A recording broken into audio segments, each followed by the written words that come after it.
मेरे सभी मित्रगण, किसान भाई बंधु सभी को मेरा राम राम। साथियों, अभी पिछले दिनों से देश के हालात कुछ ऐसे बने हुए हैं कि एक तरफ चीन और भारत की सेना आमने सामने बॉर्डर पे LAC पर तनी हुई है और एक प्रकार से भारत ने चीन की सेना के सीने पर अपना गोडा दे रखा है और चीन बुरी तरह से तिलमिला रहा है, बिलबिला रहा है। कभी UN में भागते हैं, कभी कहीं भागते हैं।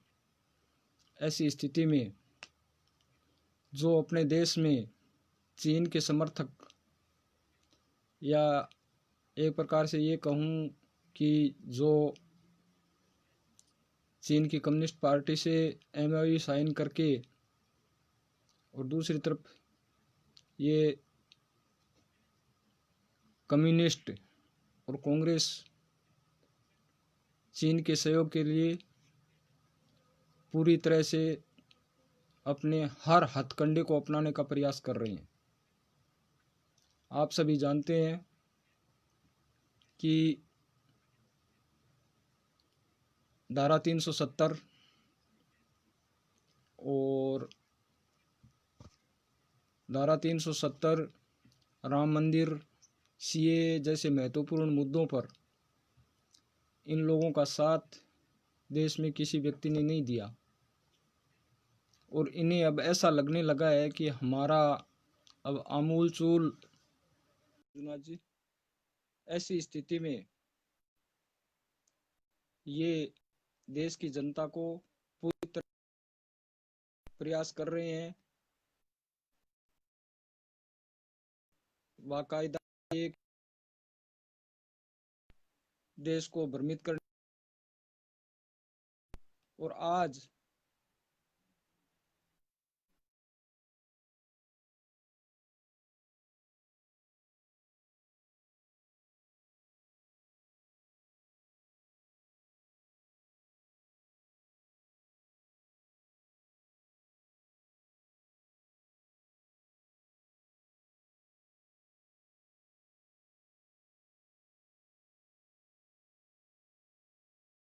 जोतराम जी, नेमीचंद जी सीधे और जो भी मेरे अभी लाइव से जुड़े हैं उनसे आग्रह है कि मेरे इस लाइव को आप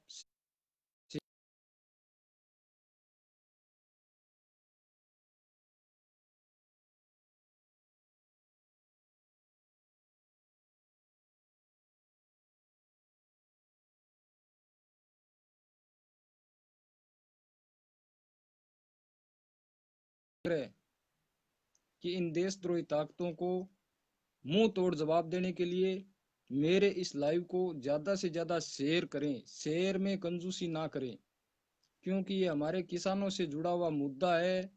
हमें हमारे पास ये लोग आएंगे, इनको जवाब भी देना है। मनोज जी आदेश, सभी से आग्रह है लाइव करें। किशन जी लाइव करें, शेयर करें। मैं आपसे एक बार फिर करता हूँ, हरीश शेयर करें। सांवरमल जी, कम्मा भाई साहब नमस्कार, शेयर करें। सांवर जी, जरूरी है शेयर करना, क्योंकि बात इतना महत्वपूर्ण, विषय इतना महत्वपूर्ण है कि किसानों तक ये बात पहुंचनी जरूरी है। आप सभी जानते हैं कि मैं लगभग मेरा जीवन किसानों के हित में और किसानों के लिए समर्पित कर चुका हूं। 10-12 साल में भारतीय किसान संघ के जिलाध्यक्ष की जिम्मेवारी निभाई और इस स्थिति में एक जिले का संगठन का भार रखते हुए मैंने आज तक कभी भी किसान बंधु से, जो कि संगठन के लिए जरूरी होता है कि धन उगाना, मैंने 1 रुपया आज तक किसी किसान भाई से नहीं उगाया, संगठन के नाम पर नहीं उगाया। जितना हो सका मैंने मेरे दम पर किया और जब मुझे ऐसा लगा कि अब ऐसा करना संभव नहीं है तो मैंने अपना नेतृत्व स्वेच्छा से त्याग दिया कि मैं ऐसा नहीं कर पाऊंगा, तो मैंने किसान संघ को त्याग दिया मैं किसी राजनीतिक दल का प्रतिनिधित्व नहीं करता हूँ, किसी राजनीतिक दल से जुड़ा हुआ नहीं हूँ। मेरा मकसद एक ही है, राष्ट्रहित सर्वोपरि। सबसे पहले मेरा देश, उसके बाद कोई सामाजिक सोच, किसान हित सबसे ज्यादा जरूरी है। ज्योतिराम जी राम राम। तो अभी मैं चर्चा कर रहा हूँ जो 3 अध्यादेश केंद्र सरकार लेके आई है, क्या उस पर आंदोलन उचित है? जैसे कि हरियाणा में, पंजाब में किसानों को भड़काया जा रहा है, इससे किसान को क्या होने वाला है, क्या लाभ है, क्या हानि है, इस विषय पे मैं चर्चा करना चाहता हूँ आप सभी से। इसलिए मैं एक बार फिर परमेश्वर जी राम राम आग्रह करता हूँ कि इसको शेयर करें, मेरी बात को शेयर करें, जरूरी बात है। जो 3 अध्यादेश ले हैं उसमें एक तो है कि 1960-70 के दशक में एपीएमसी एक्ट जो केंद्र की तत्कालीन कांग्रेस सरकार लेकर आई थी, और उस एपीएमसी एक्ट में एक तय किया गया था कि एक रजिस्टर्ड व्यक्ति जिसकी संख्या एक मंडी में 10, 20, 50 से ज्यादा नहीं होती, वो व्यक्ति ही आपकी उपज को खरीदेंगे। अब आप सोचिए, आपने मंडी में एक सिस्टम के तहत गए और उन्होंने तय किया कि वहां एक ईमानदार अधिकारी की देख रेख में ये लेन देन होगा। तो आपको पता है अधिकारी कितने ईमानदार होते हैं, किस प्रकार की ईमानदारी मंडी में बरती जाती है। और हम अपनी फसल लेकर जाते हैं, जो 10-20 आड़ती होते हैं वो आपस में बात को मिला करके और एक गठबंधन बना लेते हैं कि आज हमें इतनी उपज खरीदनी है और इस भाव से ऊपर नहीं लेनी है। हमारी आंखों में धूल झोंकने के लिए झूठी बोली वो लगाते हैं, 10 पैसे, 20 पैसे, 50 पैसे ऐसे करके हमारे माल की बोली लगाते हैं। सबसे बड़े दुख की बात तो ये है कि वो हमारे माल की बोली लगाते हैं, जबकि वर्तमान बिल में ये बोली का सिस्टम खत्म हो जाएगा। पूरे विश्व में आपको आपके लिए मार्केट खुल जाएगा। तो क्या इसे किसान को घाटा होगा? आज व्यवस्था जो वर्तमान जो विधेयक सरकार लेके आई है उसमें कोई भी पैन कार्ड धारक व्यक्ति आपकी फसल को आपके खेत में आकर के खरीद सकता है। ये चीज इसमें है। तो इससे किसान को कितना नुकसान हुआ, सोचने वाली बात है। क्या किसान को नुकसान हुआ? एक छोटा सा उदाहरण देता हूं कि हिमाचल में 10 रुपए किलो बिकने वाला सेव हमारे तक पहुंचते पहुंचते 100 रुपए किलो हो जाता है। इसका लाभ किसान को होता है या आड़तीये को होता है या बिचौलिए को होता है? तो ये जो बिचौलिए का सिस्टम खत्म किया गया है, इससे किसान को किसी प्रकार का घाटा नहीं है। किसानों को सही कीमत, जब हमारे फसल के खरीदार 10, 20, 50 से बढ़कर हजारों में होंगे, तो क्या हमें अपने फसल की कीमत कम मिलेगी या ज्यादा मिलेगी? ये आपकी और मेरे सोचने की बात है। क्या उस फसल को हम कम दाम में बेचेंगे, हमारे एक चीज के ज्यादा ग्राहक बनेंगे, तो किसान को घाटा किस प्रकार से होगा? एक सोचने वाला विषय है। फिर भी इन्होंने किसानों को इतना मूर्ख समझा है कि वो हमारी बात में आ जाएंगे। अब रही बात मंडी में, हम सामान ले गए, एक दिन अनसोल्ड कर दिया, 2 दिन अनसोल्ड कर दिया, हमारा सामान मंडी में बेच कर आना हमारी मजबूरी है। आड़ती को पता है कि तेरे पास जो सामान लेके आ गया वो बेच के जाएगा। तो इस प्रकार से हमारा नुकसान, सीधे सीधे नुकसान भी, मजबूरी है। मंडी में माल लेके आप किसान और लेके जाते हो, आपको पता है हम रोते हुए हमारी उस डेयरी को, उस आड़तियों को देख रहा आना हमारी मजबूरी हो जाती है कि इससे ऊपर तो सामान मिलेगा, अपने को भाव मिलेगा नहीं, क्योंकि वो 10-20 आड़ती हैं, आपस में रोज खाना पीना, आपस में उठना बैठना रहता है। तो अपनी अलग मीटिंग करके तय करते हैं कि आज मूंगफली के हमें इस भाव से ऊपर नहीं लेनी है, आज बाजरी इस भाव से ऊपर हमें नहीं खरीदनी है। ऐसी स्थिति में किसान का शोषण जो हो रहा था, वो शोषण इस अध्यादेश के जरिए बंद होगा। अब रही बात मंडी चेयरमैन, आप सभी के मंडियों में चेयरमैन होंगे, क्या दायित्व होता है मंडी चेयरमैन का? मंडी चेयरमैन किसानों के हित के लिए चुनते हैं हम। कभी एक भी ऐसे चेयरमैन को आप बता सकते हैं जिसने कभी भी किसानों को बुला करके उनकी समस्याओं के बारे में जानकारी ली हो, उनके हित में कोई फैसला किया हो, आड़तियों पे दबाव डाला हो? चेयरमैन बनने के बाद वो 5 साल में करोड़पति अरबपति बन जाता है। वो आड़तियों के दम पर नहीं बनता, वो हमारे दम पर बनता है। अब रही बात मंडिया, मंडिया, अब ये जो भ्रामक जानकारी दी जा रही है कि मंडी खत्म हो जाएगी, अरे मंडी खत्म कैसे हो जाएगी? और मंडी तो खत्म ही कर रखी है आप लोगों ने। मैं सरदार शहर क्षेत्र की बात बताता हूँ आपको, एकदम ओरिजिनलिटी। सरदार शहर क्षेत्र में सरसों का भरपूर उत्पादन होता है, और इस वर्ष जो सरसों जितनी पैदा हुई उसका 95% हिस्सा सीधा खरीद कर हरियाणा भेजा गया, क्योंकि किसान अपना सामान हरियाणा नहीं ले जा सकता सीधा वर्तमान कानून में। मगर मंडी सचिव, मंडी अध्यक्ष और व्यापारी मिल करके सरकार को धोखा देते हुए ये लोग 2 नंबर में पूरा का पूरी सरसों हरियाणा में पहुंचा दी। 10 गाड़ियां तो पकड़ी गई, मगर कोई कार्रवाई नहीं हुई, क्योंकि किसान को तो कुछ बढ़ना नहीं है। और किसान का जब कुछ बढ़ना नहीं है तो ये मन मर्जी करेंगे। तो अब कौन सा किसान मंडी में फायदा उठा रहा है? भाई माल तो ये 2 नंबर में चला रहे हैं सारे व्यापारी। अब इसकी तकलीफ जो आड़ती हैं उनको होगी कि अपनी दादागिरी खत्म हो जाएगी, कोई भी व्यक्ति आकर के अपना सामान खरीद सकेगा। लीलाधर जी शेयर करो, मांगीलाल जी शेयर करो। तो कोई भी व्यक्ति आकर के हमारी सामान को खरीद सकता है। ऐसी स्थिति में मंडी बोर्ड का चेयरमैन और ये हमारा बचाव करते हैं क्या?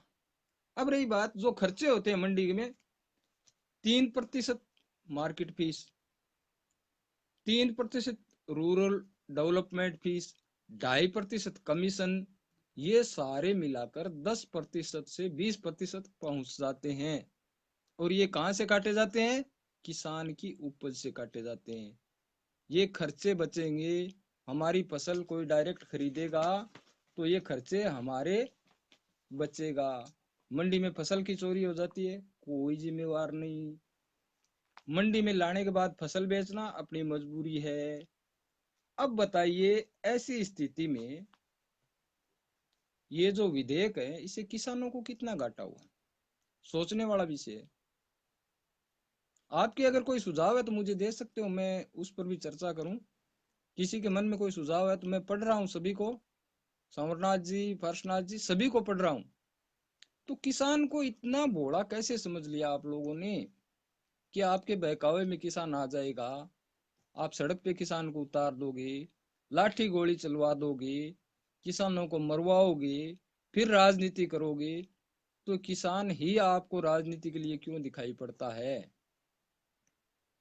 अब क्या करते हैं, कॉन्ट्रैक्ट फार्मिंग से किसान बर्बाद हो जाएगा। जमीन है जो कॉन्ट्रैक्ट फार्मिंग के माध्यम से किसान से छीन ली जाएगी।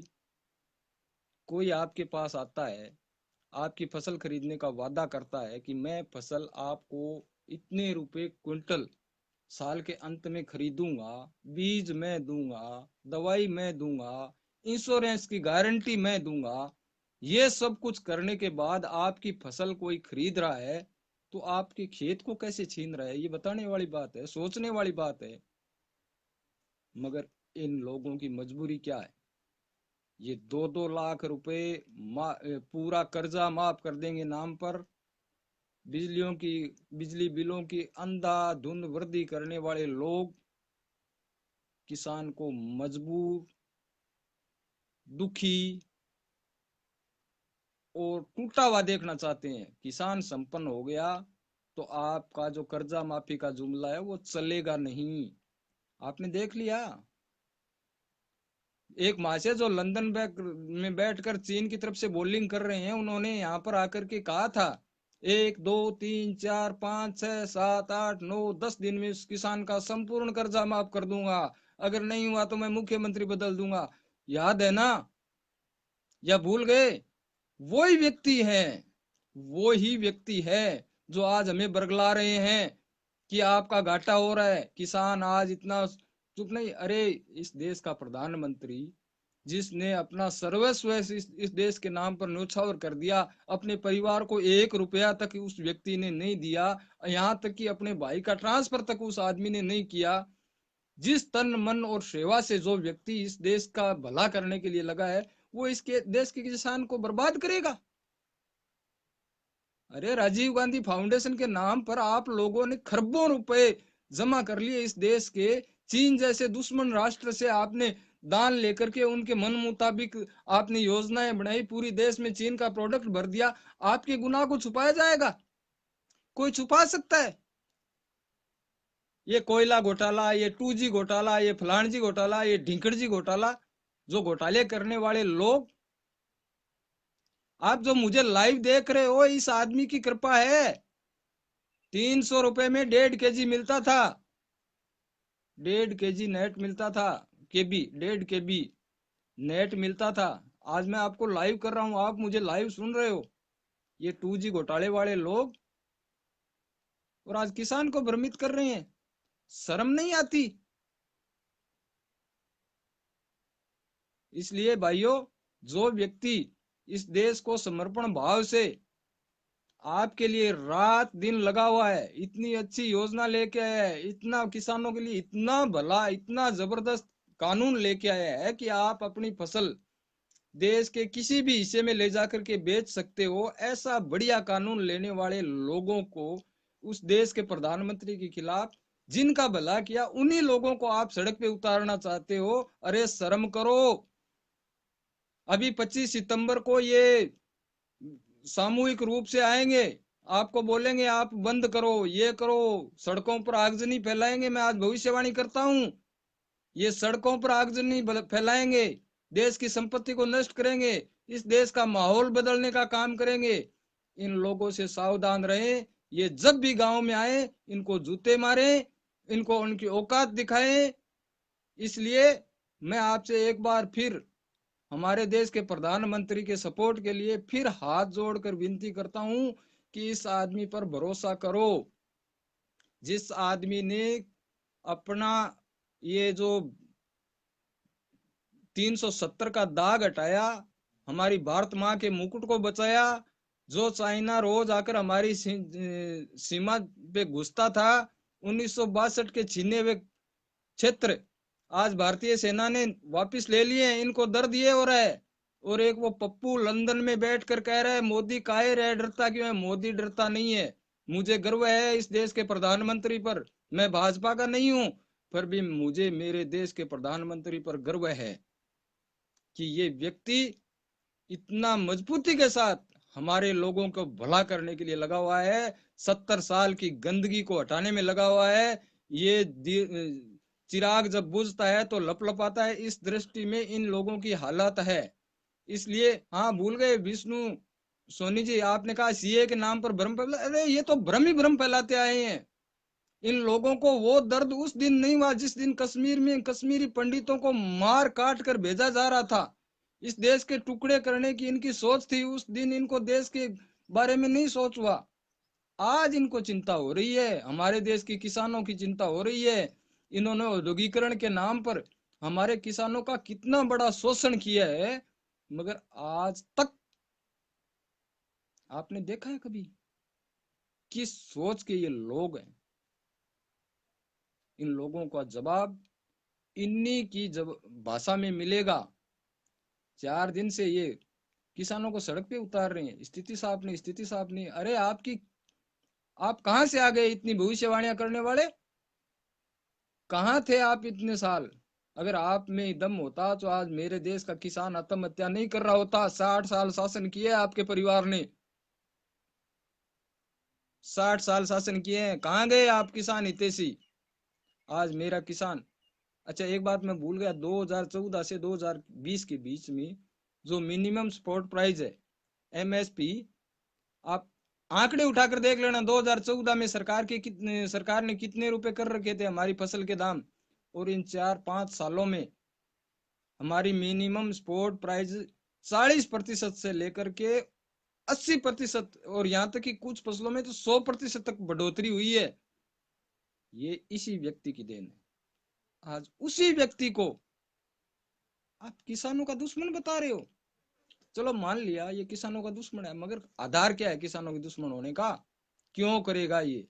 इसकी कोई औलाद नहीं, ये अपने परिवार को कभी पास भी नहीं भटकने देता देश के नाम पर, ये अपना काम सब कुछ कर रहा है। अब बागिर जी कह रहे हैं गहलोत सरकार ने किए थे 418 झूठे वादे, तो इनका तो 418 क्या है, 4018, 4 करोड़ 18 इनके तो वादे 1980 से तो मैं देख कर आ रहा हूँ। इंदिरा गांधी ने गरीबी हटाओ का नारा दिया था, जिसको आज तक ढो रहे हैं ये। भोमाराम जी सेवर, आपका धन्यवाद बहुत बहुत, जालोर से, आपकी बात में बहुत दम है। जगदीश जी ढाका धन्यवाद।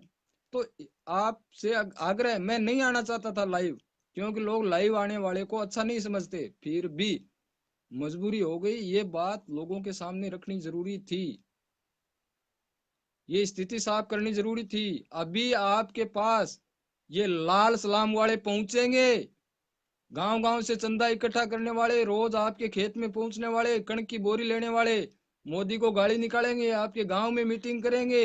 और 25 सितंबर को इन्होंने बंद का आह्वान किया है, इनको गांव में आते ही इस ऐसा जवाब दो कि गिर के दूसरे गांव में जाने की इनकी हिम्मत ना हो।